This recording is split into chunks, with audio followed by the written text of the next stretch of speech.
It's time to get your news on. We are VK1WIA.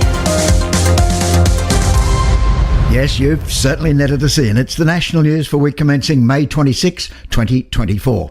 And this week, WIA Director Giles Kirby, VK5GK, and the WIA still, after over 12 months, are looking for IT and social media gurus. And WIA's Poet Laureate joins us after his sojourn to Bundaberg and the Coral Coast. But wait, there is more, much more in this edition of news from the Wireless Institute of Australia. I'm Editor Graham, VK4. Baker. This is Giles Kirby, VK5 Golf Kilo, delivering the WIA Director's Update. One of my interests involves updating and polishing the WIA brand. We're a 100-year-old organisation, steeped in history, built on the pillars of great radio amateurs.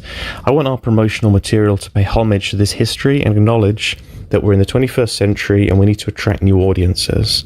We're still seeking EOIs for IT manager positions and social media moderators, but what I want to highlight today are the marketing and promotional roles.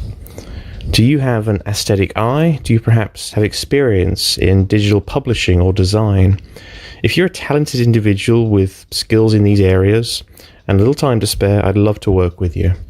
Please make expressions of interest to our secretary or using the Contact Us form on the website. We'd love to hear from you. In line with this, we'd love to broaden our pool of stock images for promotional purposes. If you have great images relating to amateur radio that you'd be happy for us to use, then please reach out. I'm personally a fan of great antenna photographs. This has been Giles Kirby, VK5 Golf Kilo, delivering the Director's Update 73s. Dudes, this is Editor-in-Chief of Amateur Radio Magazine, Roger Harrison, VK2ZRH. Fresh from my travel to and from the WIA AGM in Bundaberg, a sojourn involving rum, chums and Childers peanuts. The news is this: issue number 3 of AR Mag whizzed off the press at Bairnsdale last Wednesday. Should everything beyond our control proceed as planned, your precious copies should be in your letterboxes, post office boxes, and perhaps even in your precious hands around Thursday next week, the 30th of May. Oh boy, do we have an issue for you. The very dramatic cover of Spectacular Cloud-to-Cloud Lightning illustrates our feature article on lightning scatter propagation, written by that inveterate stalwart Rex, VK7MO.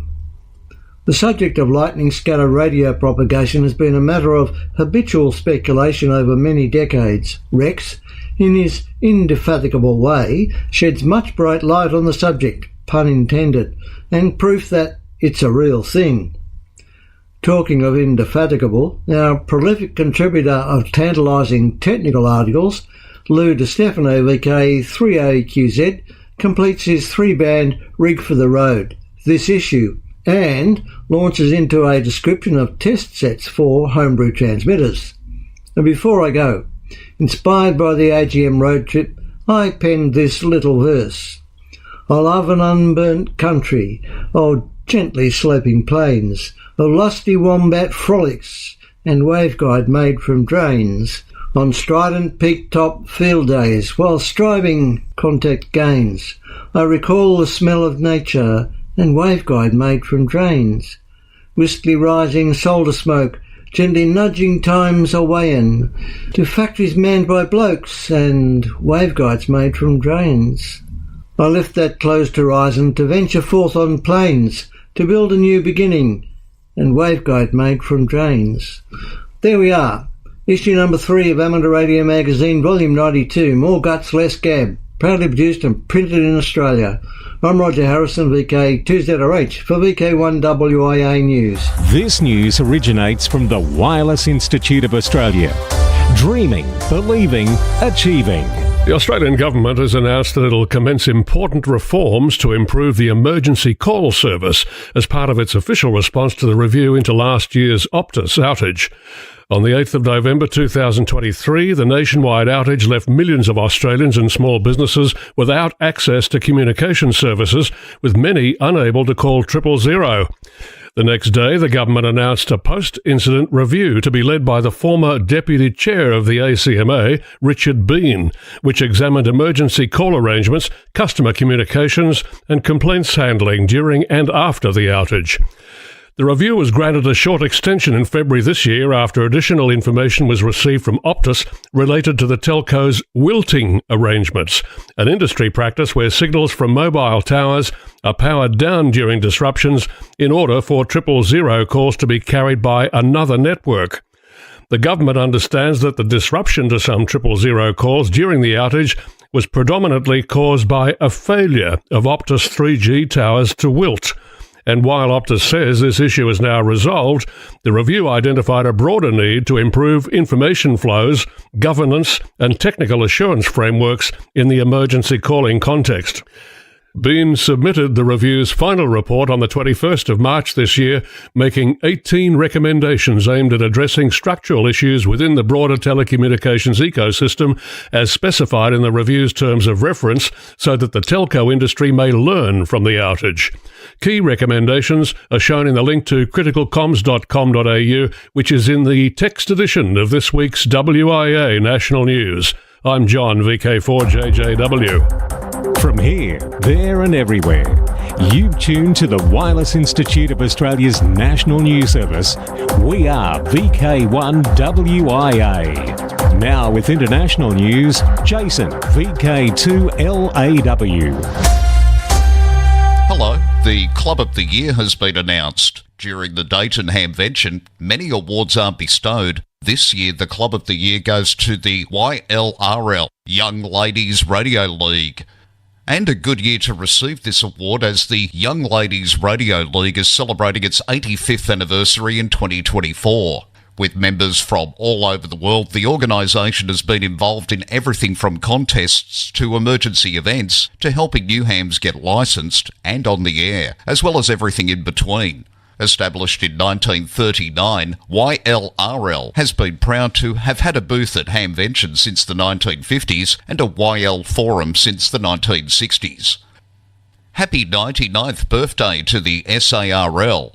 On Wednesday, the 20th of May 1925, the South African Radio Relay League, SARRL, was formed, just a month after the world's radio amateurs met in Paris to form the world body, the International Amateur Radio Union. The word relay was dropped in 1947. Council is already busy with planning for the centenary celebrations in May 2025.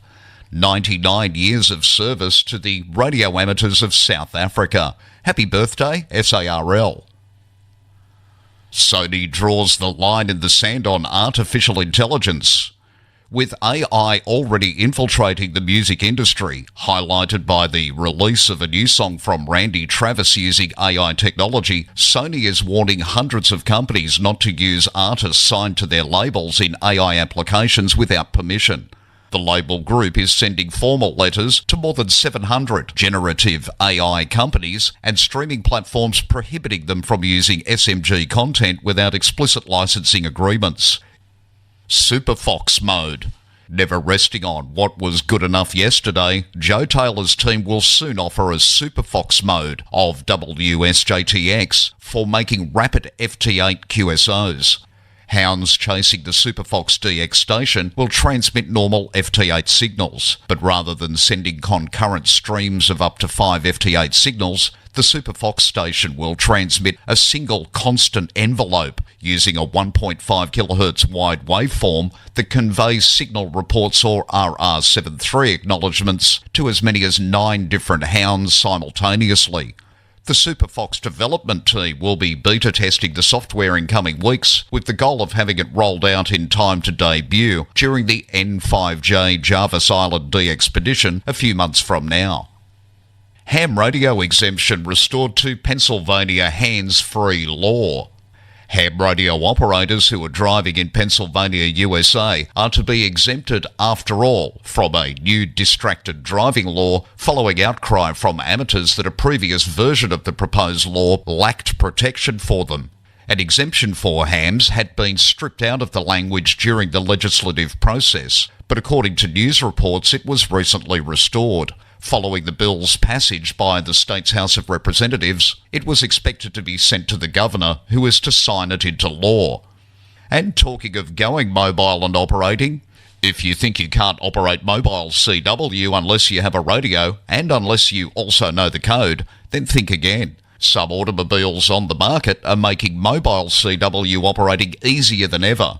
Almost effortless, in fact, as we hear from Newsline's Dave Parks, Whiskey Bravo 8, Oscar Delta Foxtrot. It seems that in the last few years, operating mobile CW hasn't even required an amateur radio license. Or so it seems. If you look at the way car makers have embraced Morse code as an automotive design element. In the summer of 2022, models of Jeep vehicles featured the DIT and the DA across the front grille. Jeep's Dubai-based ad agency publicizes. Dubai explained that by sporting these CW symbols up front, Jeep owners could feel a sense of community and a spirit of adventure in remote off-road places. This bold gesture followed by a more subtle use of CW by the same car maker 4 years earlier. The 2018 Jeep Compass featured code on the driver's left footrest and a message spelling out sand, snow, rivers, rocks, all familiar Jeep uncharted terrain. Not to be left behind in the off-road dust, Hyundai has recently put 4 illuminated dits on its steering wheel. CW for the letter H. The code began appearing in new models such as the Santa Fe, the Kona, and Hyundai's electric SUV, the Ioniq. Now the Toyota Tacoma is getting into the traffic jam. This year's SUV has Morse code symbols appear on the side panel of the dashboard. The code provides directions to a way in which car owners can find plans to build their own 3D printed automotive accessories. This is Dave Parks, WB8ODF. Thanks, Dave. Now in Just a Tick operational news at the International Desk. I'm Jason, VK2LAW. See you next week from Sydney. We are VK1WIA. Now, operational news with VK4FUQ. Felix. Hello there. Now, contest-wise 2024. VK Shires contest June 8 and 9 starts 0000 hours UTC Saturday until 23:59 hours UTC Sunday. All HF bands all the way from 10 to 160 metres, SSB and CW only. Also on June 9, but only CW mode, is New Zealand Straight Key Night Winter Edition. 0800 hours to 0900 hours UTC on 80 metres. Operators send signal report, name, location, type of key, type of transmitter and power output, which is limited to 100 watts. An important note for first-time participants. SKN uses the QSY rule. Any stations that call CQ must QSY after making a contact. WIA Winter VHF UHF Field Day. 0100 hours UTC Saturday 22 June through 0059 hours UTC Sunday 23 June. In VK6 it's 0300 hours 0359 in VK6. IAA HF World Championship the second full week in July, that is 13-14. Starts 0 hours UTC Saturday, ends 23:59 hours UTC Sunday. Trans-Tasman Low Band Contest, July 21st, 2024. The Trans-Tasman Contest, always held on the third weekend in July, aims to encourage low band activity between VK and ZL. Only contest bands 160, 80 and 40 metres are allowed with SSB, CW and digital, that is ready or PSK. This contest is another official WIA contest that will count towards the Peter Brown Contest Champion Awards. Yoda Contest 2024. The next session of this year's Yoda Contest will be from 10 hours to 21:59 hours UTC on 21 July on the 5 classic bands using CW and SSB. Everyone can work everyone, not just youth. August 17 and 18, Remembrance Day Contest. This contest commemorates the Australian amateurs who died during World War II and is designed to encourage friendly participation and help improve the operating skills of participants. Amateurs will endeavour to contact other amateurs in VK call areas, ZL and P29 on all bands except WARC bands. Modes allowed are phone, CW and RTTY as per the era remembered. Again, the 2024 contest is the 17th and 18th August. 44th Alara contest, and this Alara contest is always held on the last whole weekend of August. YLs work everyone. OMs work YLs only. All HF bands except 160 metres and WARC bands. Contacts made on Link will also be accepted. Now from contest, let's open the DX window to the world.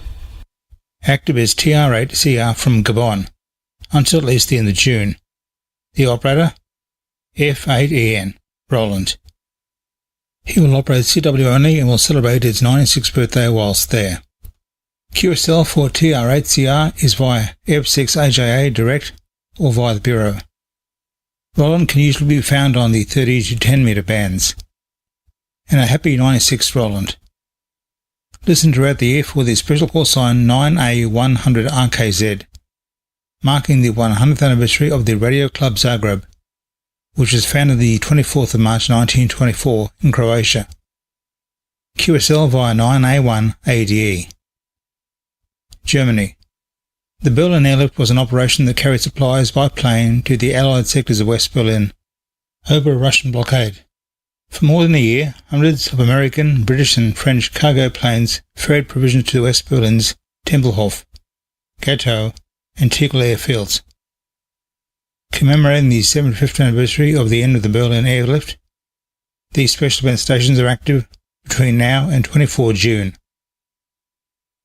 DL0GWW for Gatow, DL0TXL for Tegel, and DL0THF for Tempelhof.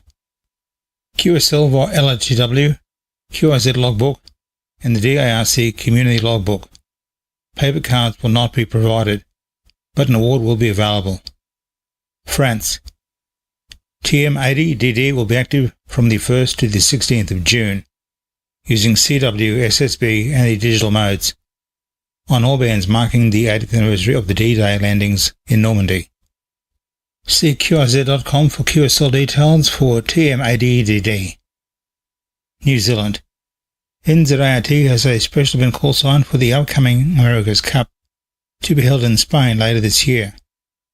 ZL6 M Cup has been allocated to celebrate this event, with Phil Garside, ZL2RO, as the trustee of the call sign. November 30 is when ZL6 M Cup goes off air. For VK1WIA National News, I'm Felix VK4FUQ Enningham. From here, there and everywhere, you've tuned to the Wireless Institute of Australia's National News Service. We are VK1WIA. Now, Special Interest Group News with Cole, VK3GTV. Hello, first up in Worldwide Special Interest Group News, it's Final Frontier, Lost in Space. Not that one. After 25 years lost in the vastness of space, a missing satellite has finally been located, highlighting the challenges of tracking the multitude of objects orbiting Earth. The rediscovery sheds light on the difficulty of monitoring the approximately 27,000 objects that populate Earth's orbit, a number that continues to grow with each rocket launch and satellite deployment. The satellite in question, the infrared calibration balloon S73-7, was launched in 1974 to serve as a calibration target for remote sensing equipment, but a deployment failure left it adrift as space debris. Despite initial attempts to track its whereabouts, it vanished from ground-based sensors in the 1990s, only to resurface now. While the rediscovery of the missing satellite serves as a reminder of the challenges of space tracking, it also underscores the importance of continued efforts to monitor and manage Earth's orbital environment. With technology evolving and space activity increasing, effective space surveillance remains paramount to ensure the safety and sustainability of activities in Earth's orbit. Japan's Moon Sniper, also known as SLIM, has astounded experts by surviving its third lunar night, despite not being designed for such harsh conditions. As Moon Sniper enters hibernation again, the team plans to resume operations next lunar day and are expressing gratitude for ongoing support and even composing a song titled 15 Degree Slope, taken from the 15-degree slope Slim is resting on to commemorate the mission's unexpected journey.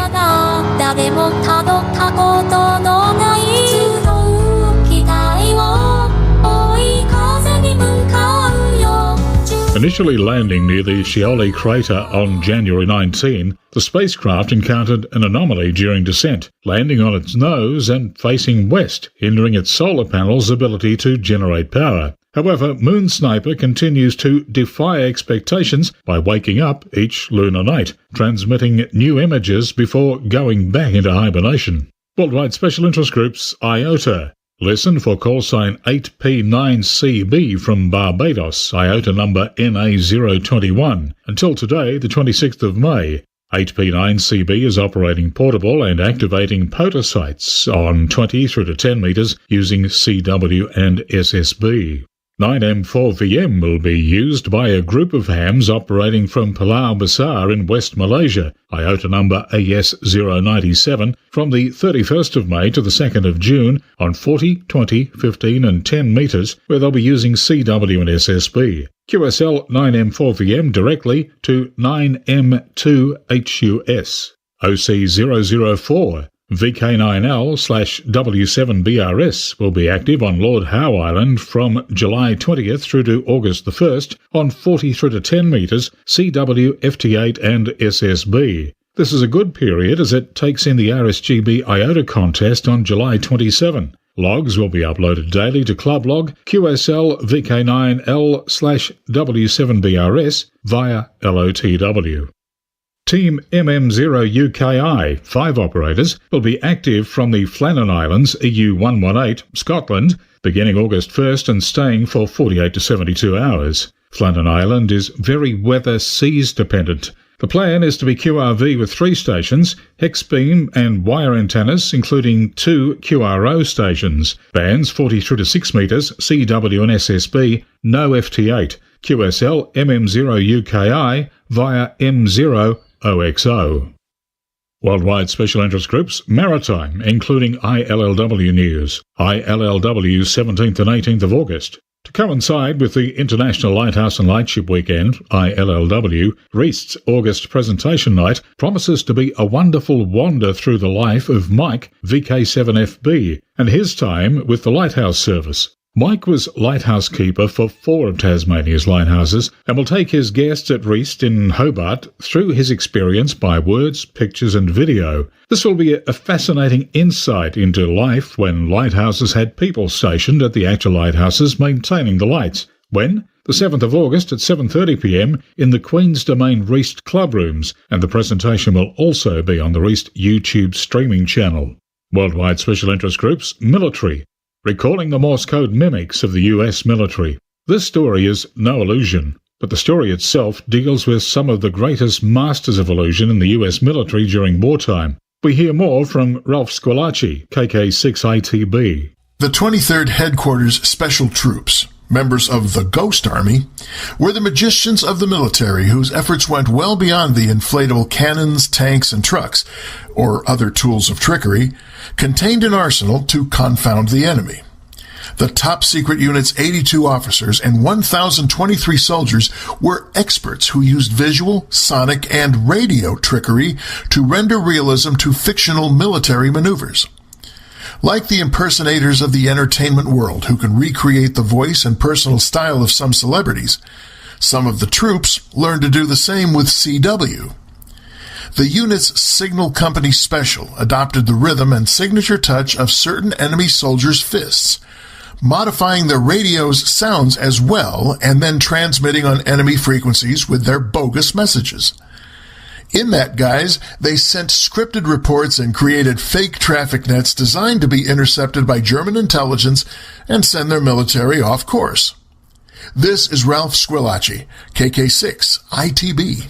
Thanks, Ralph. Achtung, is your paperwork in order?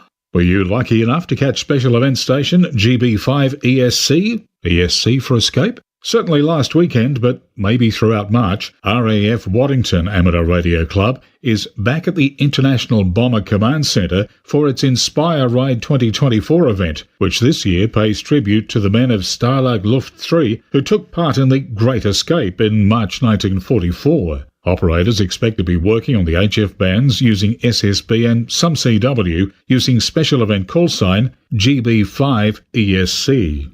Worldwide Special Interest Groups, Museums, RAF Museum Closure. The Signals Museum at RAF Henlow is closing soon. In fact, its final open day will be on the 8th of June 2024. After this time, it will start to dispose of its exhibits. The museum attempts to tell the story of RAF Signals, and among its attractions, it contains a lot of working equipment which can be demonstrated, including transmitters, receivers and radar consoles. The UK Ministry of Defence announced way back in 2016 that the base was set to be closed and flying activity ceased in July 2020. A virtual museum. If you have an hour to kill and you like old communication technology and happen to be visiting or live near Windsor, Connecticut, you could nip over to the Vintage Radio and Communication Museum. If you're here in VK or anywhere with IT connectivity, you could watch WG7D's video tour. The museum is a volunteer organisation and is mostly about radio, but they also have a beautiful player piano that, no kidding, now runs off a vacuum cleaner. One notable piece of gear was an old tube tester, and the guide mentions they have 100,000 tubes in storage. If you're a ham radio operator, you'll appreciate the vintage code gear and teletypes. The amount of old gear there is impressive, including unusual record players, movie theatre projectors, and lots more. The guides are clearly not used to having someone like WG7D in the museum filming as they explain things like Morse code and magic eye tubes. Oh, and yes, the link to this YouTube special is in the text edition of this week's WIA National News, best read at wia.org.au. Worldwide Special Interest Groups, Radio Amateur Youngtimers, YOTA, with Alec, VK2MV. Thank you, Cole. Now, another aspect of last weekend's Date and Hamvention.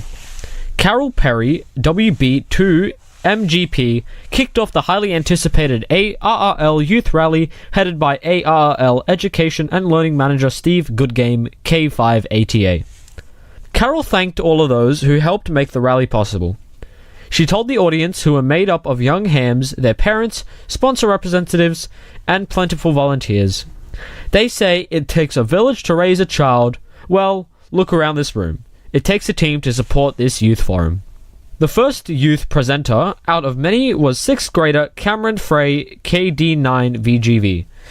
Cameron was only introduced into amateur radio 2 years ago. Since then, he has become a general class and fully fledged Parks on the Air fanatic. And that's just part of his ham repertoire. I've done more than 100 central activations and more than 50 different parks, and have also hunted more than 700 different parks, Cameron said with pride. The youth rally continued for most of the day with a slew of activities planned for we young hams. To break the ice, the young people were encouraged to catch a satellite pass outside of the forum room. The satellite just happened to be overhead at the start of the rally's next phase. One day, we'll get there ourselves, right, Pete? For VK1WIA National News, I'm Alec, VK2MV in Sydney. Now back to you, Cole.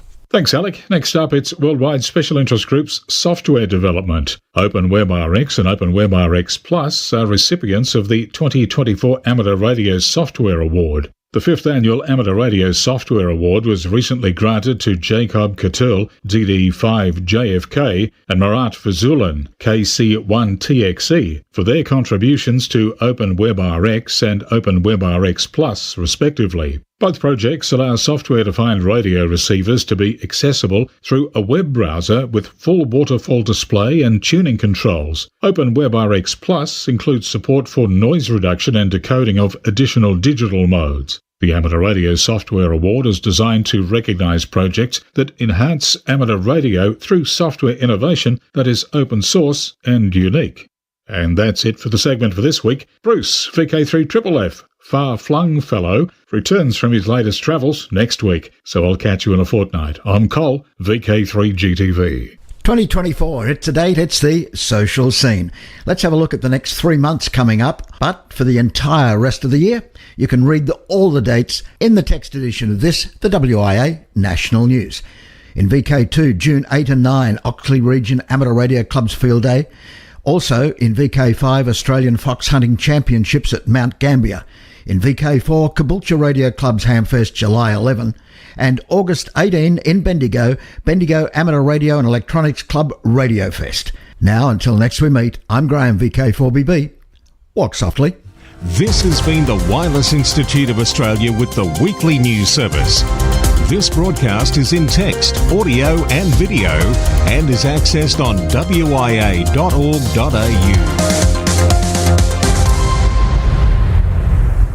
Courtesy of Bevan, VK5 BD's ATV and YouTube channel, this has been WIA National News. We're back now, live and local, and your voice, your callbacks. And don't forget, tick like.